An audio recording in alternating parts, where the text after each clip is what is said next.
कभी कभी शैतान भी, बोलो भाई, सच। एक आदमी मस्जिद नमाज पढ़ने जा रहा था रात में, तो जैसे ही घर से निकला कुछ दूर चला ठोकर लगी, गिर गया, देखा कपड़ा खराब हो गया।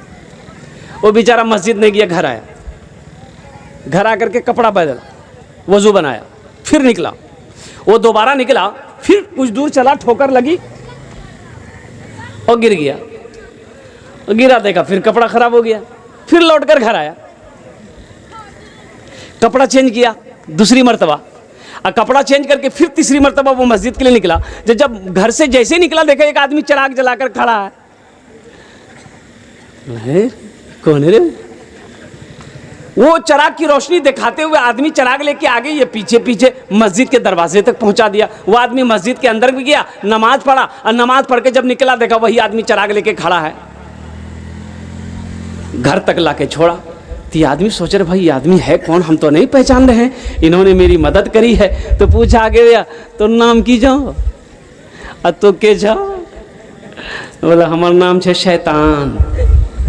बोले अरे शैतान तो नमाज से रोकता है, तुमने मेरी रहनुमाई की, तुमने मेरी मदद करी, तुम मुझे नमाज पढ़वाए, आखिर वजह क्या है? तो शैतान बोला कि सुनो सुनो, जब तुम पहली मर्तबा नमाज के लिए जा रहे थे, ठोकर लगी गिर गए, वहां से आए, ठोकर लगी गिर गए, अल्लाह ने तेरे गुनाहों को माफ कर दिया। सुभान अल्लाह। ठोकर लगी गिर गए, अल्लाह तेरे गुनाहों को माफ कर दिया। दूसरी मर्तबा जब तुम नमाज के लिए जा रहे थे, फिर ठोकर लगी गिर गए, अल्लाह तेरे गिरने की वजह से तेरे खानदान के तमाम लोगों के गुनाहों को माफ कर दिया। और तीसरी मर्तबा जब तुम जा रहे थे, हमें डर था कि फिर तीसरी मर्तबा कहीं तुम गिर ना जाओ, तो अल्लाह ताला तुम्हारे पूरे मोहल्ले वाले के गुनाहों को माफ फरमा देगा। इसलिए हम नहीं चाहते थे कि तुम गिरो, तुम सही सलामत मस्जिद पहुंचो, नमाज पढ़कर नमाज का सवाब लो। ये शैतान बड़ा जिद्दी है। कभी कभी शैतान भी सच बोलने पर मजबूर हो जाता है। शैतान के पेट में दर्द हो गया, ये तो गजब हो जाएगा। इब्राहिम अगर अपने बेटे को कुर्बान कर देगा, ये तो गजब हो जाएगा। तो इंसानी शक्ल बुजुर्ग बना, वो इंसानी शक्ल बनकर हजरत हाजरा के पास आया। हजरत हाजरा कौन थी भाई? हजरत हाजरा कौन थी पता है? ये हजरत इब्राहिम अलैहिस्सलाम की बीवी थी। हजरत इब्राहिम अलैहिस्सलाम की हजरत सारा भी बीवी हैं, जिसे हजरत इसहाक अलैहिस्सलाम पैदा हुए थे। हजरत हाजरा से शैतान कहते, हाजरा इब्राहिम कहाँ गए?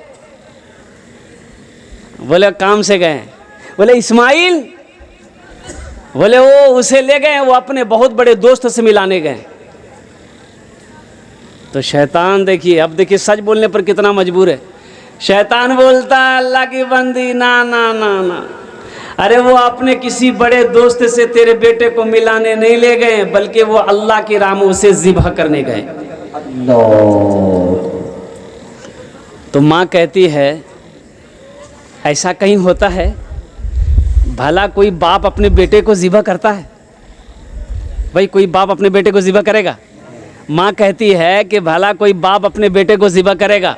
अब देखिए शैतान कितना सच बोल रहा है। शैतान बोला कि नहीं नहीं, बात दरअसल ये है कि अल्लाह का हुक्म है, इब्राहिम को अल्लाह का हुक्म हुआ है कि मेरी राह में अपने बेटे की कुर्बानी दो। तो हजरत हाजरा कहती हैं कि जब अल्लाह का हुक्म हुआ है तो एक इस्माइल तो क्या, अगर मेरा 70 इस्माइल होता तो अल्लाह की राह में कुर्बान कर देती। सुभान अल्लाह। एक इस्माइल तो क्या, मेरा 70 इस्माइल होता, अल्लाह की राह में मैं कुर्बान कर देती। और कुर्बान जाओ, शैतान पेट पकड़ कर मरोड़ कर वहीं पर बैठ गया। क्या है इब्राहिम? मैं रोक ना सका। शैतान तो चाल चला था कि माँ को बताएंगे तो ये दौड़ती हुई जाएगी, इब्राहिम को लौटा कर लेकर आएगी, बेटे को कुर्बान करने नहीं देगी। तो माँ कहती है, ए इब्राहिम आपने ये क्या कर दिया? मुझे बताया क्यों नहीं आपने कि अल्लाह का हुक्म है इस्माइल को कुर्बान करना है? आपने क्या समझा कि आप मुझे कह देंगे तो मैं आपको कुर्बानी करने ले जाने के लिए इस्माइल को नहीं दूंगी, मैं आपको रोकूंगी, मैं आपको रोकूंगी, मैं आपको मना करूंगी। ए इब्राहिम, आप मुझे बता देते तो मैं भी आपके साथ चलती, आप मेरे बेटे को कुर्बान करते, मैं झोली फैला कर रब की बारगाह में दुआ करती कि मौला ये मेरा बेटा इस्माइल है, इसके कुर्बानी को अपनी बारगाह में कबूल फरमा ले। ये मेरा बेटा इस्माइल है, इसकी कुर्बानी को अपनी बारगाह में कबूल फरमा ले। तो कुर्बान जाओ। अल्लाह अच्छा देखिएगा, कुर्बान जाइए। ये अल्लाह को तो इम्तिहान लेना था ना। बाप बेटे की गुफ्तगू कुरान पढ़ो, कुरान में है। बाप कहता कि बेटा इस्माइल, अल्लाह का हुक्म है, मैं तुम्हें ज़िबा करूंगा, तुम तैयार हो? तो बेटा कहता है कि अब्बा जब ये अल्लाह का हुक्म है तो इसमें देरी मत कीजिए, आप जितना जल्दी हो सके हमको ज़िबा कीजिए, कुर्बान कीजिए, आप देरी मत कीजिए। और अब्बा हुजूर ये मेरे इन हाथों को ना बांध दीजिएगा, आहा मेरे हाथों को बांध दीजिएगा, कहीं ऐसा ना हो कि उस वक्त मैं अपने हाथों को हिलाऊं और आपको ज़िबा करने में कोई परेशानी हो। और अब्बा हुजूर मुझे पेट के बल लिटाइएगा, कहीं ऐसा ना हो अगर सीधे अगर आप मुझे ज़िबा करेंगे, मेरे चेहरे देखकर आपको रहम आ जाए, आपका हाथ ना चले।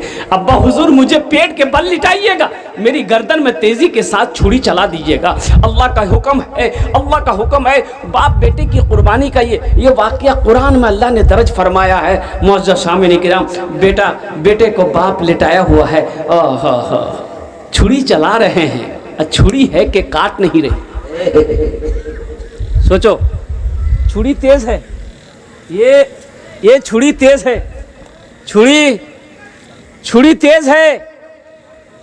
इब्राहिम अलैहिस्सलाम बेटे के गर्दन पे छुरी चला रहे हैं, चमड़ा नहीं कट रहा।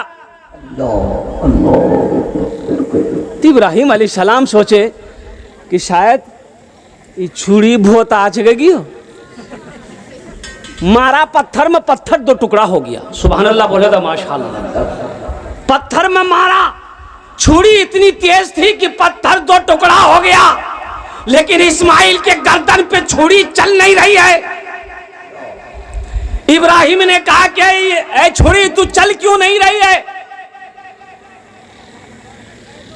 तो छुरी ने कहा कि इब्राहिम आप अल्लाह के खलील हैं, वो जलील का हुक्म है, चलना नहीं है। सुभान अल्लाह बोला था माशाअल्लाह। जलील का हुक्म है, चलना नहीं है। खलील कह रहा है चलो, तो मैं जलील की मानूं कि खलील की मानूं? अल्लाह अकबर, अल्लाह।